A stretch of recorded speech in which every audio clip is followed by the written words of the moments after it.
Praise the lord. కీర్తన 55 10వ వచనం నుండి. రాత్రింబగళ్ళు వారు పట్టణపు ప్రాకారముల మీద తిరుగుచున్నారు. పాపమును చెడుతనమును దానిలో జరుగుచున్నవి. దాని మధ్యను నాశన క్రియలు జరుగుచున్నవి. వంచనయు కపటమును దాని అంగడి వీధుల్లో మానక జరుగుచున్నవి. నన్ను దూషించువాడు శత్రువు కాడు. శత్రువైన ఎడల నేను దాన్ని సహింపవచ్చును. నా మీద మిట్టుపడివాడు నా యందు పగపట్టినవాడు కాడు. అట్టువాడైతే నేను దాగి ఉండవచ్చును. ఈ పని చేసిన నీవు నా సహకారివి, నా చెలికాడవు, నా పరిచయుడవు. మనము కూడి మధురమైన గోష్ఠి చేసి ఉన్నవారము.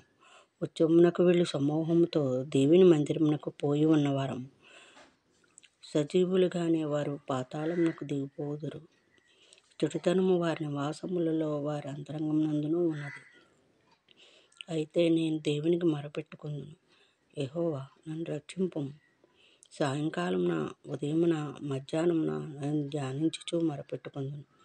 ఆయన నా ప్రార్థన ఆలకించును. నా శత్రువులు అనేకులై ఉన్నారు. అయినను వారు నా మీదికి రాకుండానట్లు సమాధానము కలుగజేసి ఆయన నా ప్రాణమును విమోచించి ఉన్నాడు. ఆమేన్.